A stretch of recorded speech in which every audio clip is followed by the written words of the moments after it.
Nos habíamos quedado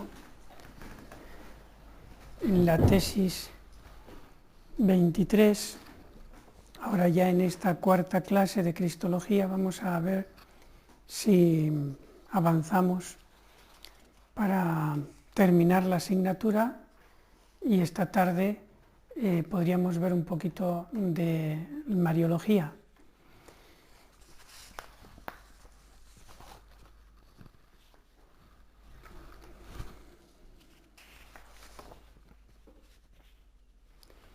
Tesis 23,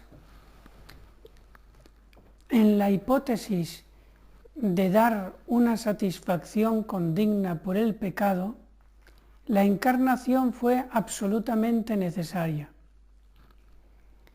Esto quiere decir que si Dios se propuso que la satisfacción por el pecado fuera perfecta, es decir, que el honor de Dios herido por el pecado fuera totalmente pagado, con una ofrenda que valiera tanto como su honor divino. Fíjense lo que estoy diciendo, una ofrenda que valiera tanto como su honor divino herido, de tal manera que después de esa ofrenda como que Dios no hubiera salido perdiendo en su honor. Eso es lo que significa satisfacción condigna, perfecta, que ya de alguna manera Dios, por la existencia del pecado, en nada ha salido perdiendo con esa ofrenda. Como cuando uno le roban un coche que vale 1 millón de euros, y le dan 1 millón de euros, ¿no? Entonces no ha perdido nada, le han robado, pero le han dado todo lo que le debían. Eso es satisfacción condigna. Pues en esa hipótesis de que Dios hubiera querido eso, la encarnación del Verbo de Dios, de la segunda persona de la Santísima Trinidad, fue absolutamente necesaria. Es decir, solo la encarnación podía darle a Dios esa satisfacción condigna, ese quedar completamente pagado, ¿no? Y no salir perdiendo en su honor por el pecado. Solamente era capaz de eso, solamente esa ofrenda del Verbo encarnado era el que le podía dar eso a Dios Padre. Pues bien, Dios Padre quiso que fuera realidad esa hipótesis. Quiso que el Verbo se encarnara para que su honor fuera totalmente reparado y satisfecho, sin pérdida ninguna.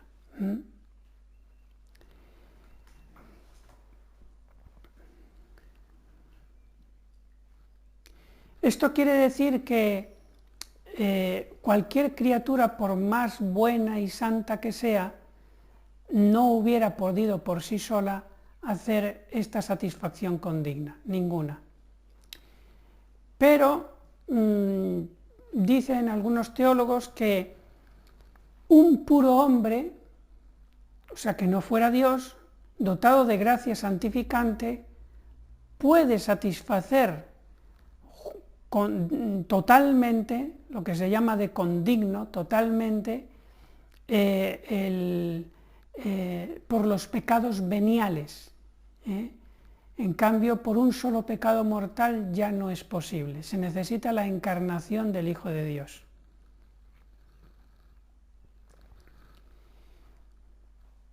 Ahora vamos ya a ver que esa hipótesis de una satisfacción condigna, perfecta, total, pues es la que ocurrió en realidad. Tesis 24. En la tesis 24 vamos a ver que Cristo mereció. Cristo, con su pasión, mereció para los hombres todos los dones ya de gracia, ya de gloria. O sea, Él, Jesús, con con su pasión principalmente, con toda su vida, pero principalmente con el sacrificio de su pasión-muerte, diríamos que mereció, es decir, valió tanto ese sacrificio como todo lo que nos iba a dar el Padre en gloria y en gracia. Repito, Cristo con su pasión le dio a Dios Padre tanto o más de riqueza, podríamos decir, que lo que valía la gracia y la gloria que nos iba a dar Dios Padre a todos los hombres. Cristo, de alguna manera, pues pudo comprar en justicia toda esa gracia y toda esa gloria. Todas las cosas buenas que nos quería dar Dios, las pudo comprar Jesucristo con toda justicia, con su sacrificio.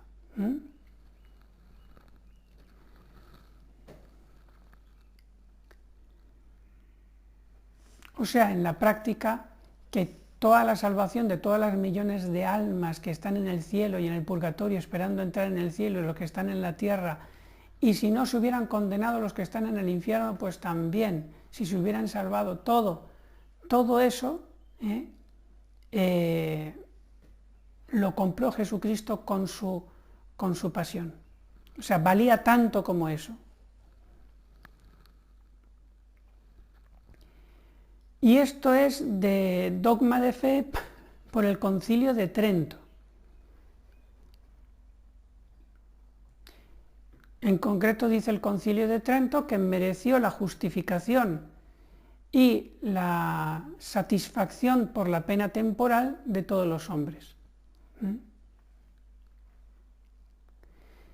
También mereció el aumento de gracia y la misma gloria y el aumento de gloria esencial, sacado también del Concilio de Trento. Y mereció también las gracias actuales, no solamente las gracias santificantes, sino las gracias actuales, que son las inspiraciones que continuamente nos da Dios para que podamos hacer el bien, los actos buenos. Y mereció también todos los restantes dones de gracia, incluso los milagros que se iban a hacer, los dones del Espíritu Santo, diríamos todo lo sobrenatural que Dios nos da, lo mereció Cristo con su pasión. Y además Cristo mereció, desde el primer instante de su concepción hasta el fin de su vida, con todos los actos libres y sin interrupción. Hasta dormido merecía, porque tenía ciencia infusa. Justo en el instante de morir, cuando se separó su alma de su cuerpo, ahí terminó su tiempo de merecer, ya no mereció más, porque después de la muerte ya no se puede merecer. Entonces ya Cristo, antes de morir, ya lo había ganado todo con sus méritos. Después de la muerte ya no, ya tenía el trabajo hecho. Pero de todos sus actos libres que hizo en la vida, con el que más especialmente mereció fue con su pasión. Según Santo Tomás de Aquino, Cristo no mereció para sí ni la gracia santificante ni la gloria, porque ya la tenía al máximo desde el principio. Es decir, la humanidad de Cristo no mereció para sí la gloria que tenía y la gracia que tenía, porque sería un círculo vicioso. Diríamos que eso él lo recibió, la naturaleza humana, quiero decir, por don, por regalo de la divinidad.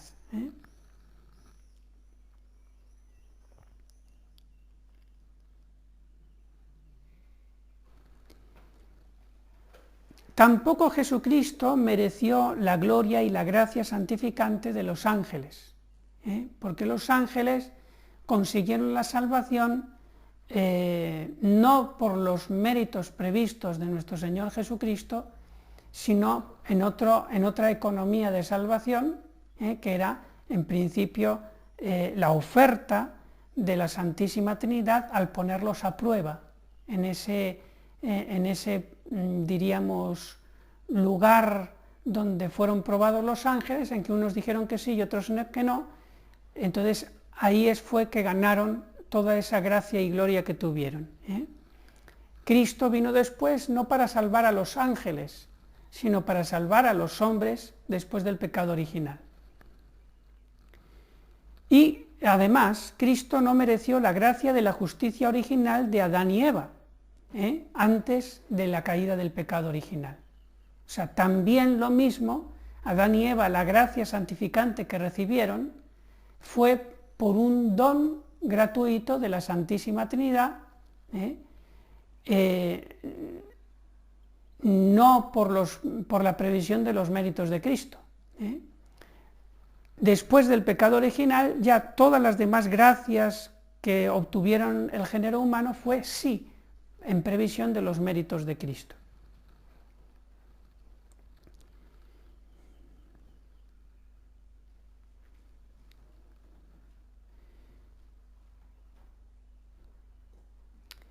Incluso para todas las almas que existieron, todas las personas que existieron antes de la existencia de la humanidad de Cristo, es decir, en el Antiguo Testamento, todas ellas recibieron las gracias santificantes y actuales y todo, gracias a la previsión de los méritos de Cristo.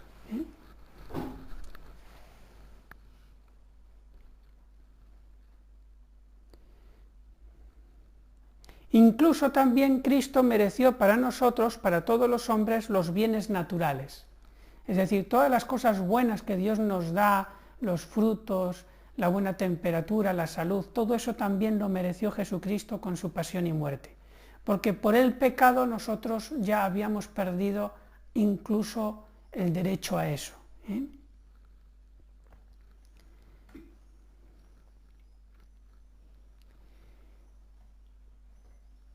Vamos ahora a la tesis 25, donde se habla de que Cristo satisfizo por el pecado. Es una tesis distinta de la anterior, aunque se parece mucho, pero no es la misma. ¿Por qué? Porque Jesucristo con su pasión, primero hemos dicho que mereció todo lo bueno que nos da Dios, ¿no?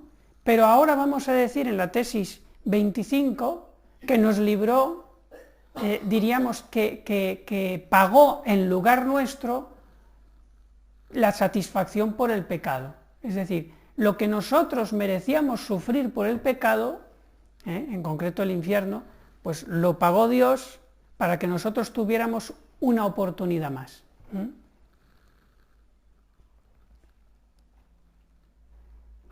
Entonces dice así la tesis 25.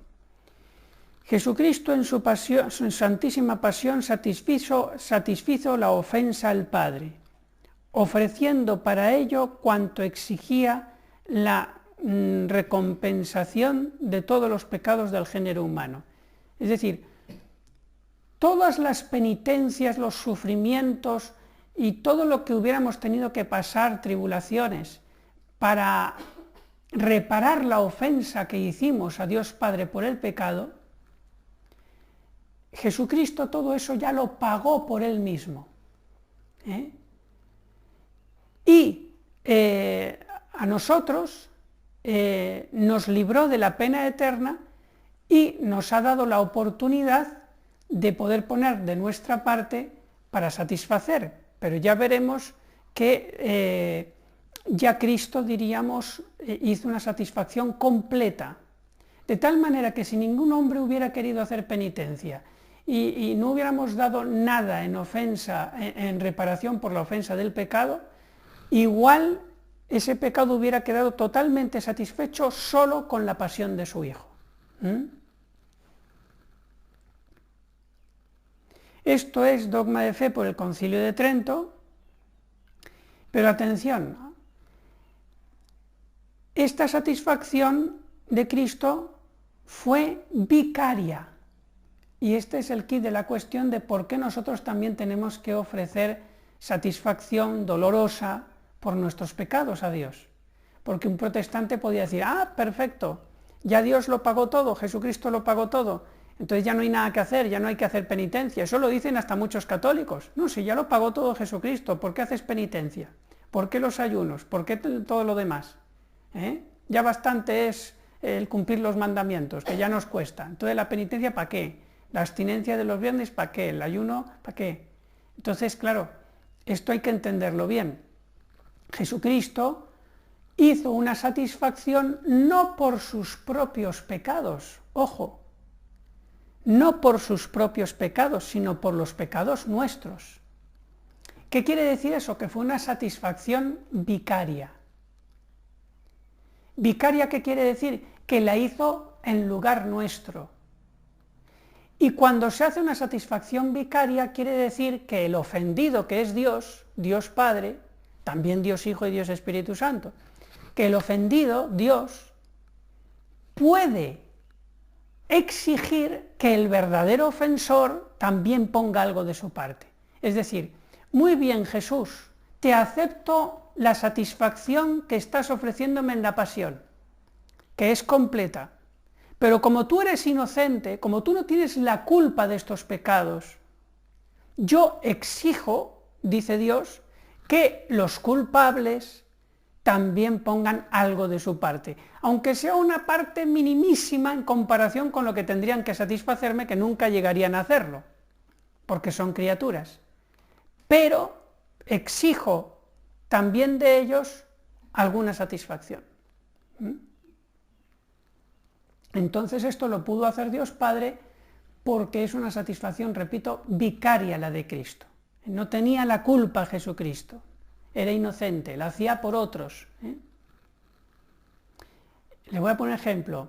Imagínense que alguien pues les insulta y les hace mucho daño. Y entonces viene otro que es amigo de ustedes y dice, mira, todo el daño que te han hecho esta persona, yo lo voy a satisfacer en dinero, en alabanzas, en todo lo que sea necesario, para que ya quede tu honor plenamente satisfecho. Entonces el ofendido puede decir esto, bueno, bien, de acuerdo, me has pagado todo lo que me debía el otro, y además me has alabado y me has pedido perdón por él y tal. Oye, pero es que es él el que me ha ofendido, él ahora se va a ir de rositas, o sea, me ha ofendido, me ha machacado el honor, me ha dicho de todo, y él ahora se va a ir de rositas porque hay un hombre que es muy bueno que lo ha pagado todo por él. Pues no, pues ese también tiene que poner un poco de su parte. Eso es lo que ha hecho Dios, aceptando la satisfacción vicaria de Cristo, de esa manera, exigiendo también de nosotros satisfacción, reparación del pecado. Siempre en unión con Cristo, porque si no, digo, es imposible.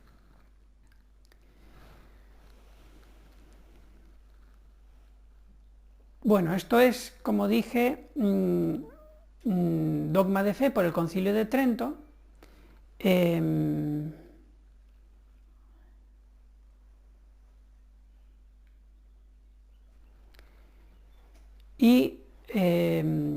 Fue el mismo padre ofendido el que envió al mundo a su hijo para apartar su indignación.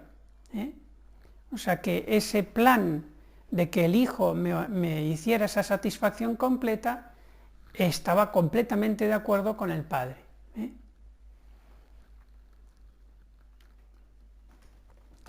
Bueno, ahora vamos a la tesis 26, en que ya vemos que esa satisfacción de Cristo fue una satisfacción superabundante, es decir, fue más allá de lo que era justo y necesario.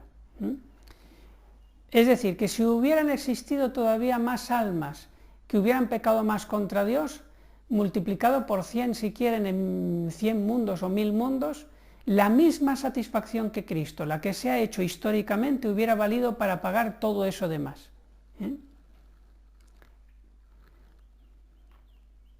Dice la tesis 26, la satisfacción que Cristo ofreció al Padre, ofendido con su pasión por los pecados del género humano, no sólo fue ab intrínseco condigna, es decir, que fue igualita a la pérdida de honor que tuvo el Padre, Si el padre tuvo una pérdida de honor de 1,5 millones, pues la pasión de Cristo le devolvía al padre en honor justito 1,5 millones, no más. No, no fue así. Sí que la pasión de Cristo fue superabundante, o sea, 100 millones. Al padre se le debía 1,5 millones de deshonor, que había que satisfacerle. Y viene Jesucristo y hace una satisfacción de 100 millones, muchísimo más de lo que era necesario.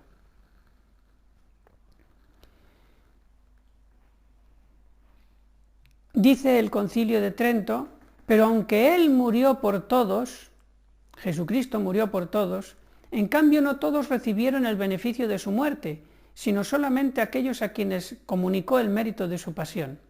Por eso en la consagración se cambió esa mala traducción al castellano que decíamos antes, por todos los hombres, que era una mala traducción porque en el latín siempre estuvo pro multis.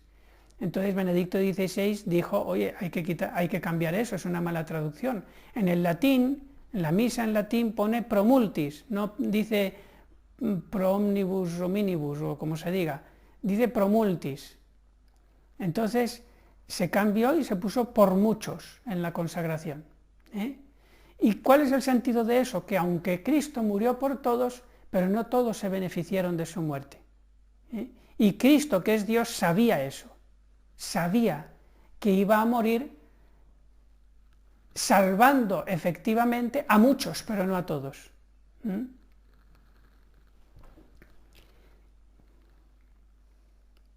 Lo cual provocó un dolor inmenso a su hijo, de que muchos quedaran sin el beneficio de su pasión.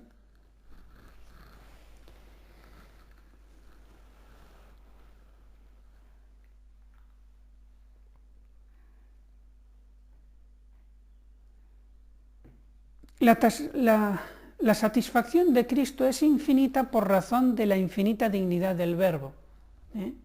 Por eso es condigno y superabundante.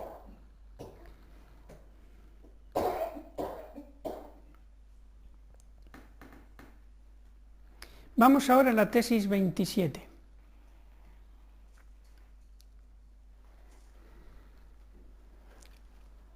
La satisfacción de Cristo fue reparación del honor divino y expiación respecto a la justicia divina. Repito, la satisfacción de Cristo fue reparación del honor divino y expiación debido a la justicia divina. Aquí sí que me voy a levantar un momentito, porque estamos viendo muchos términos y se puede uno perder y vamos muy rápido.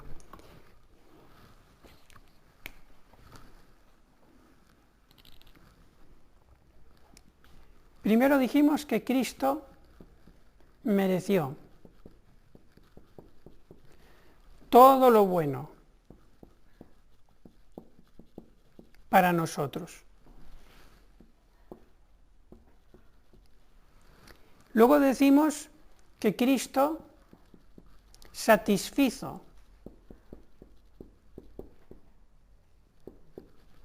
es decir, esto ya es en orden a Dios Padre, reparó la deshonra de Dios. Esto es satisfizo. O sea, por un lado nos mereció lo bueno a nosotros y por otro lado también le dio lo bueno al Padre, le reparó la deshonra por el pecado.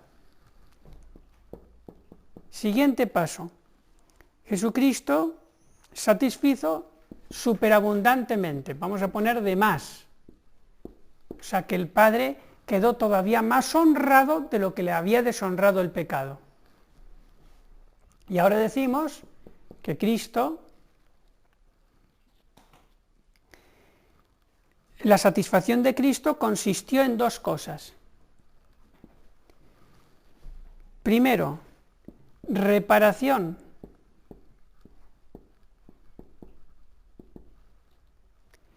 del honor divino, del honor de Dios, y segundo, expiación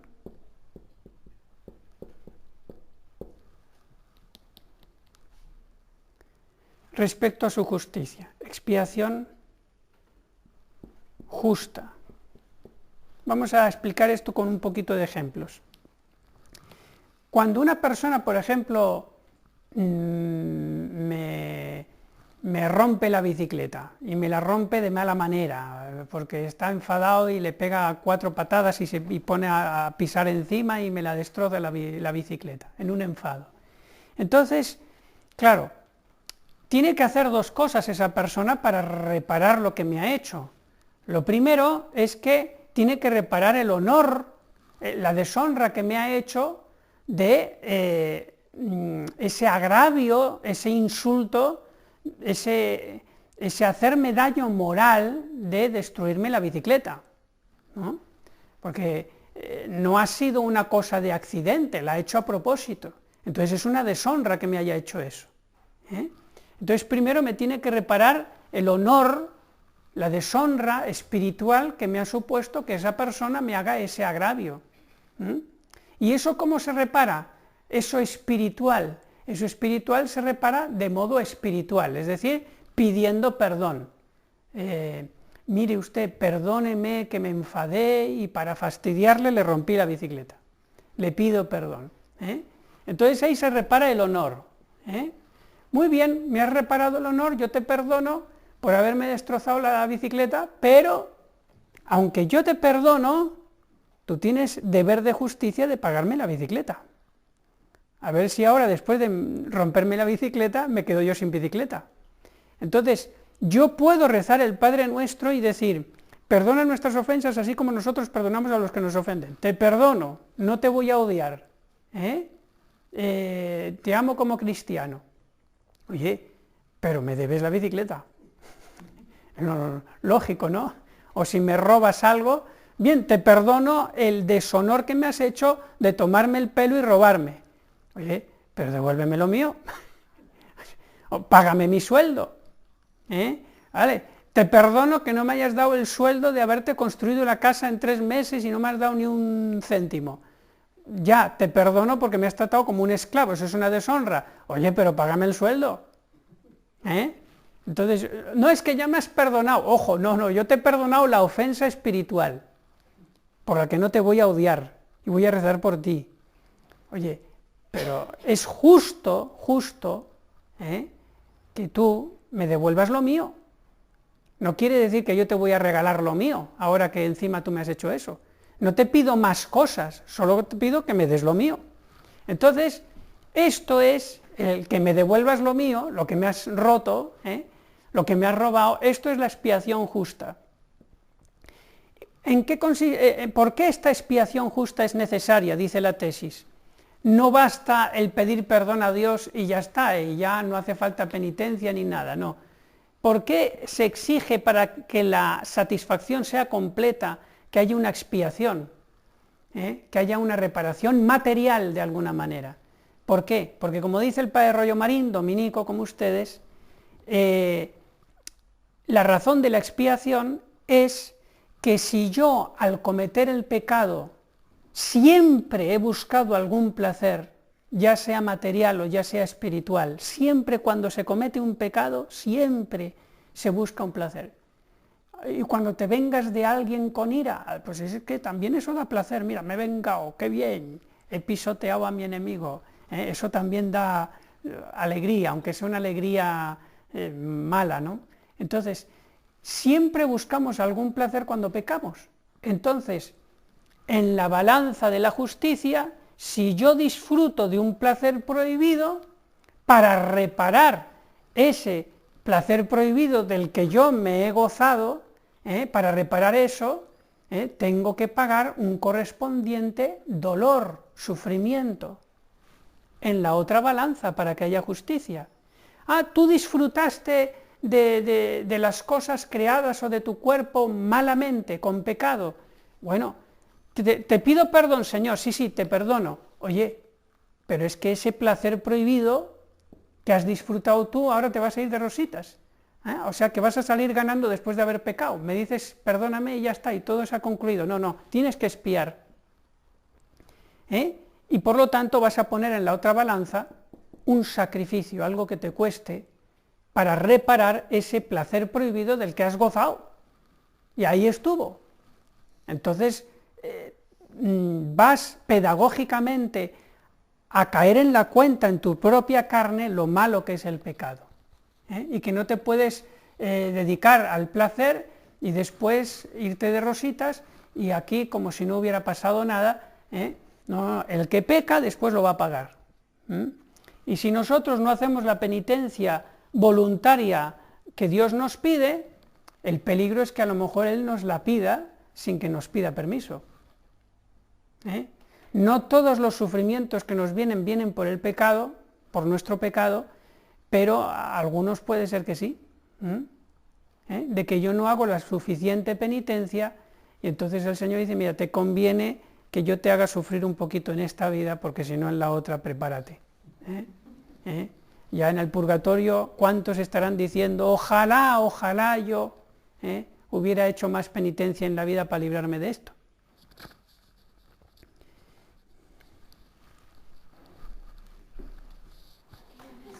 Está aquí, casi estaba allí, casi lo rompo. Bueno, pues entonces la reparación de Jesucristo no solamente fue para reparar el honor debido, pedir perdón en lugar de todos los hombres, y reparar el honor de Dios, ¿no? Que eso es lo que nosotros hacemos cuando pedimos perdón a Dios y nos convertimos. Esa conversión, rechazando el pecado pasado, es reparar el honor divino. La conversión, el ir al confesionario y decir, me arrepiento de esto. Muy bien, has reparado el honor divino, te has convertido, rechazas ese pecado anterior, pero te falta expiar. Y por eso en la confesión se pone una penitencia simbólica de la expiación. Simbólica, ¿por qué? Porque es pequeñísima. Por ejemplo, rece un Padre Nuestro. Bueno, pero es que esos pecados veniales piden mucho más que lo que cuesta rezar un Padre Nuestro. Es una penitencia simbólica. Es para decirte, mira, te pongo esto, pero tendrías que hacer más y que salga de tu corazón.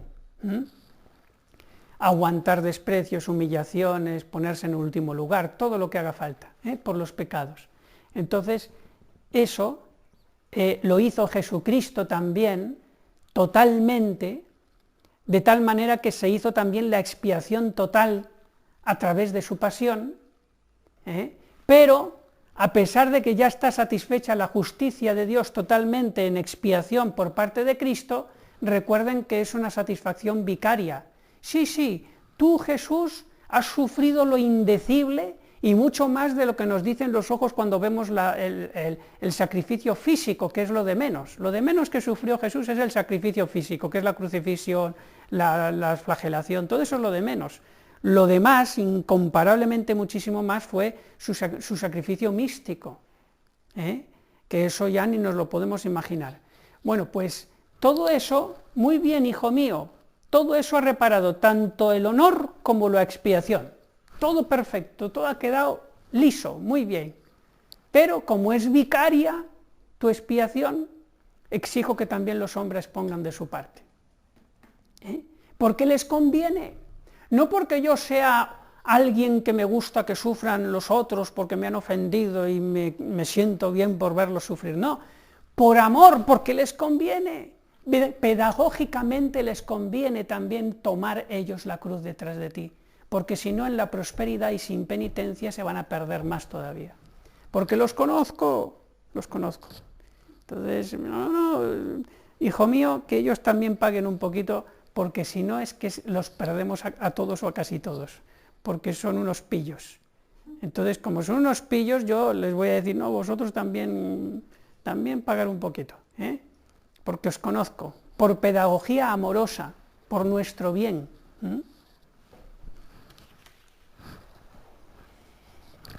A ver, todavía queda un poquito.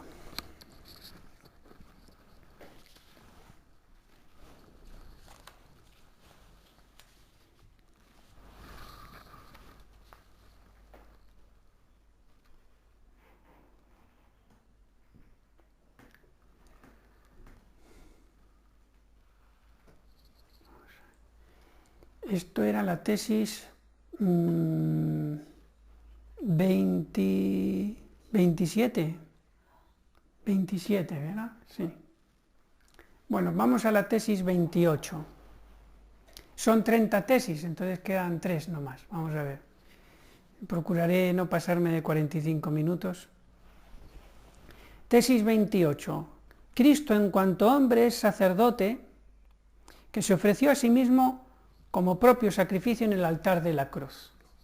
Es sacerdote. Entonces, sacerdote, esto es dogma de fe por el Concilio de Trento,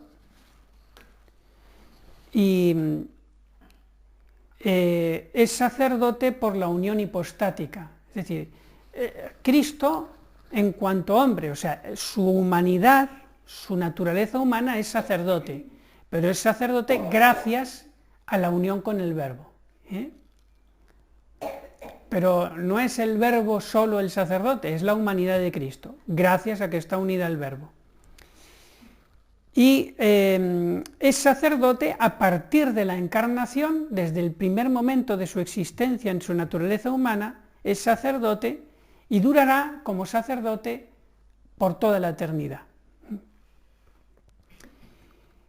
Todos los legítimos sacrificios de la historia que se han hecho en la religión natural, o la religión de los patriarcas, o en la religión mosaica, todos esos sacrificios legítimos de la historia se refieren, es decir, tienen valor porque se refieren a Jesucristo. Aunque en la antigüedad o en la prehistoria los hombres pues no pensaran en el Mesías ni nada, ¿no? Pero ese sacrificio, como por lo menos pensaban en ofrecérselo a Dios, ya Dios veía en ese sacrificio el valor del sacrificio de su Hijo, y por lo tanto otorgaba gracias a los hombres, esos sacrificios. Cristo se ofreció en sacrificio desde la encarnación. En la Sagrada Escritura dice: he aquí que vengo, oh Dios, para hacer tu voluntad, en el mismo momento en que se encarnó. Se ofreció en sacrificio. Jesús ya sabía desde bebé que tenía que ir a morir a la cruz. No, lo sabía Simeón, no lo iba a saber Jesucristo, más todavía. Y los sacrificios del Antiguo Testamento daban gracias. Los sacrificios del Antiguo Testamento daban gracias actuales para disponer al alma a la justificación, ¿no? Es como los sacrificios del Antiguo Testamento obraban más o menos como los actuales sacramentales de la Iglesia. Los sacramentales de la Iglesia, por ejemplo, el agua bendita, al usarla, Dios nos da gracias actuales con las que nos insinúa, nos sugiere el hacer cosas buenas para nuestra santificación o para nuestra conversión. Lo mismo los sacrificios del Antiguo Testamento, el Cordero Pascual, todo, las ofrendas que hacían, pues todo eso era como sacramentales, no como sacramentos, sino que eso ya es propio del Nuevo Testamento, sino como sacramentales. Dios, a través de esos sacrificios de la ley mosaica, inspiraba gracias actuales para que los hombres dijeran que sí con su libertad y quisieran convertirse o ser mejores.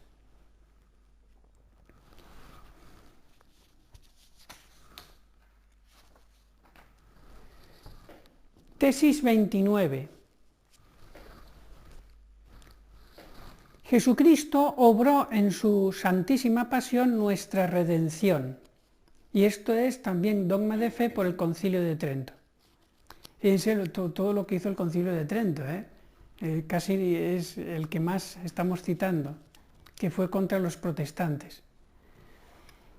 ¿Qué significa redención? O sea, viene de una palabra griega que se dice litrosin, que significa rescate, o sea, pagar algo para rescatar algo, ¿no?, que está en manos de otro, ¿no?, como si estuviera secuestrado, y pagamos un rescate para liberar a esa persona que está secuestrada. Entonces, redención significa eso, el pago que tengo que dar en rescate, y redención tiene teológicamente dos posibles significados. El primero es toda la obra de Cristo, su vida pública, su muerte, resurrección, ascensión al cielo, todo eso es la obra completa de Jesucristo, la redención, porque todo eso era necesario para rescatar a los hombres del maligno, del demonio. Por el pecado mortal y el pecado original, la humanidad estaba en manos del demonio. Entonces Cristo consigue con su pasión y muerte pagar el rescate a Dios para poder rescatar de las garras del demonio al género humano y volverlo a Dios. Entonces es el primer significado de la palabra redención, eso es toda la obra de Cristo, con la que compra ese rescate. Y otro sentido de la palabra redención es el efecto liberador en los hombres, es decir, nos ha redimido, nos ha liberado, el hecho de la liberación, que en otras palabras es la justificación, el que venga a mi alma la gracia santificante, ya sea por primera vez por el bautismo, ya sea por segunda, tercera, cuarta o enésima vez a través de la confesión con el sacerdote. Es liberarme del pecado mortal, liberar a los hombres.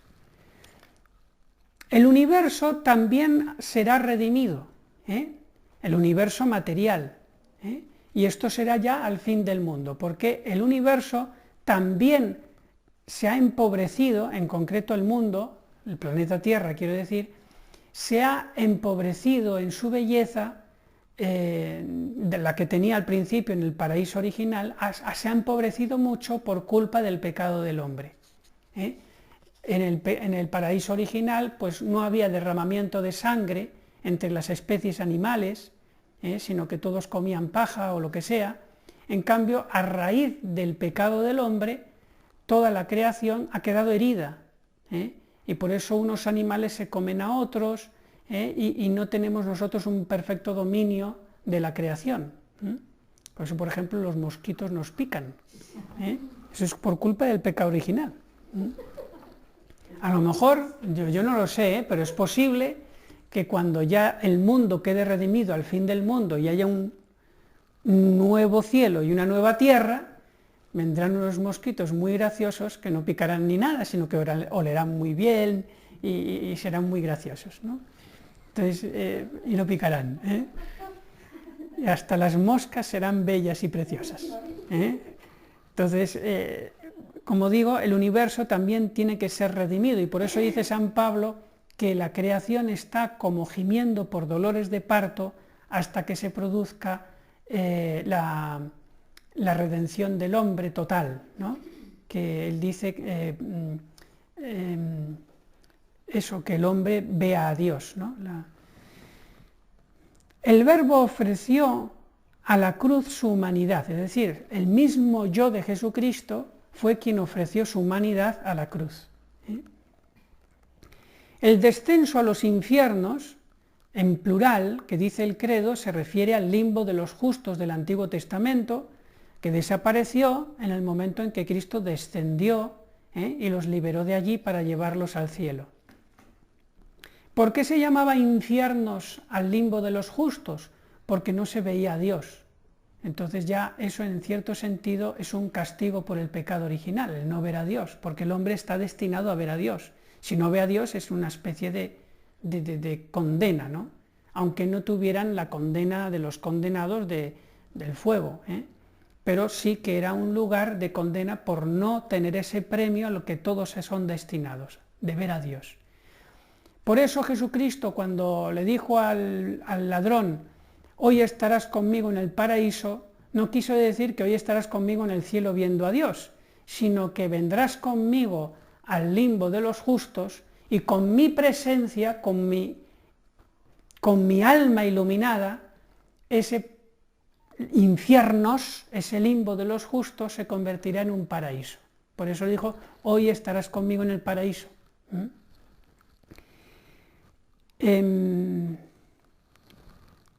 No descendió Jesucristo ciertamente al infierno de los condenados, porque ellos no tienen ninguna esperanza, pero dicen algunos teólogos que parece que tampoco descendió al purgatorio, porque los justos del Antiguo Testamento, antes de ir al limbo de los justos a descansar ahí, esperando a Dios, tenían que pasar también por un purgatorio. Eso lo dice bien claro el libro segundo de los Macabeos. La resurrección de Cristo es causa eficiente de la resurrección de los cuerpos y de las almas de todos los demás justos. Luego también es parte de la redención. Y la ascensión al cielo también es parte de la redención, o sea, son todo cosas necesarias. Si Jesucristo hubiera muerto en la cruz, con todos los méritos que eso suponía, pero después no hubiera ni resucitado ni ascendido al cielo, de nada hubiera servido la pasión. O sea, todo era necesario. Cristo es a la vez profeta, rey y sacerdote. Y esto es importante porque por eso se le llama el Mesías. ¿Saben ustedes qué significa en castellano, cómo se traduce Mesías? A ver, ¿alguno lo sabe? Al castellano, Mesías. Que en griego se dice Cristo. Y Cristo y Mesías, en castellano, ¿cómo se dice? Ungido. Ungido. O sea, la palabra Mesías como la palabra Cristo significa en castellano ungido. Ungido es que te ponen aceite, ¿no? Ungido. Entonces, ¿por qué le dicen a Jesucristo el Mesías por excelencia? Porque en el Antiguo Testamento había 3 clases de personas que eran ungidas con aceite para que quedaran como algo sagrado ante el pueblo. ¿Quiénes eran? Los sacerdotes, los reyes y los profetas. Entonces, nadie en el Antiguo Testamento tuvo las 3 cosas a la vez: el ser profeta, el ser rey y el ser sacerdote. Ninguno tuvo las 3 cosas a la vez. A lo sumo alguno tuvo 2 cosas, pero 3 no, solamente Jesucristo. Entonces, por eso es el Mesías, el ungido por excelencia, pero no fue ungido con aceite. Que se sepan en el Nuevo Testamento no dice en ningún sitio que fuera ungido con aceite, sino que fue ungido por el Espíritu Santo. Y ahora ya vamos a la última tesis. Tesis 30, me queda... ¡Uy! 46 minutos. ¿La vemos esta tarde o la digo rápido ahora? Continúo, pero ya yendo al grano. Cristo, hombre, es rey de todos los hombres y pueblos. Su reino es espiritual y también temporal, in actu primo. ¿Qué quiere decir? Que Jesucristo es rey temporal de todo este mundo, en el sentido de que cuando Él quiera puede intervenir. Él, cuando Él quiera, podría decir: Sánchez, que lo has hecho muy mal, fuera, ahora me pongo yo como presidente de España. Lo podría hacer, lo podría hacer justo, totalmente justo sería. Oye, esto es antidemocrático. Nada, deja de historias. Jesucristo está por encima de toda democracia. Lo ha elegido el Padre y punto. No lo eligen los hombres. Y luego se podría ir a Rusia y decir: oye, Putin, fuera, que también lo estás haciendo muy mal. Fuera. Ahora me pongo yo, Jesucristo, rey de Rusia. Entonces lo podría hacer, pero no lo hace. Eso significa que tiene también el reino temporal, o sea, el rey temporal de todos los pueblos in actu primo. O sea, que él tiene el derecho, aunque no lo ejerza. Entonces, esto de que Cristo, hombre, es rey, es dogma de fe por el credo. Y, atención, Cristo, hombre, es decir, el hombre, la naturaleza humana de Cristo es rey. Pero lo mismo que decíamos del sacerdote, así como Jesucristo en su naturaleza humana es sacerdote, así también en su naturaleza humana es rey gracias al Verbo. No porque Jesucristo, por su descendencia real de que venía de David, iba a ser rey, a lo sumo sería rey de Jerusalén, de Israel, pero no de todo el mundo. O sea, no por su descendencia carnal, sino por el Verbo, porque la unión hipostática. Por eso es rey de todos los pueblos. Y es rey de todos los hombres y pueblos, y esto lo dice, es doctrina católica, y lo dice el Papa Pío XI en su encíclica magistral que se refiere todo esto a esta tesis de Cristo Rey, que es Quas Primas, que instituyó la fiesta de Cristo Rey al final del año litúrgico, Quas Primas. Cristo hombre es rey por ser Dios, no por genealogía humana, y es rey del mundo también. ¿En qué sentido es rey del mundo? Es rey de todos los hombres antes de la encarnación, porque todos esos hombres antes de su encarnación los conquistó también en previsión de los méritos futuros de Cristo. Por lo tanto, es rey también de todos los hombres antes de su encarnación, aunque ellos no lo supieran. Es rey de todos los ángeles, es rey de todas las criaturas inferiores, del perrito, del gatito, es rey de todos. Tanto es así que Jesucristo podría decir, gatito, maulla, miau, haga el perrito, hace esto y lo hace. Tiene el control de todos los animales. Y por último, es dueño temporal de todas las cosas del mundo. Es dueño hasta de nuestro cuerpo, de nuestro hábito, de nuestra casa, del convento, es dueño de todo. Así que él, Jesucristo, en la práctica, no podía robar. ¿Por qué? Porque si cogía algo de alguien es que era suyo, porque es rey del mundo, del universo. Es que él es muy respetuoso y para no escandalizar, pues él, bueno, Pedro, no vamos a escandalizar, ve, echa el anzuelo y sacamos una moneda de plata de ese pez y ya está. No vamos a escandalizar, pero de suyo yo no tengo que pagar impuestos, pero si soy el rey. Y última frase ya, ¿en qué significa eso de estar sentado a la derecha del Padre, que dice el credo? Que participa de la gloria y el poder del Padre en primer lugar entre toda la creación. Y estamos hablando de su naturaleza humana. Participa de la gloria y el poder del Padre en primer lugar entre toda la creación. Muy bien, pues ya hemos terminado la cristología, así que vamos a tener, aunque sea una clase un poco más corta, de Mariología esta tarde.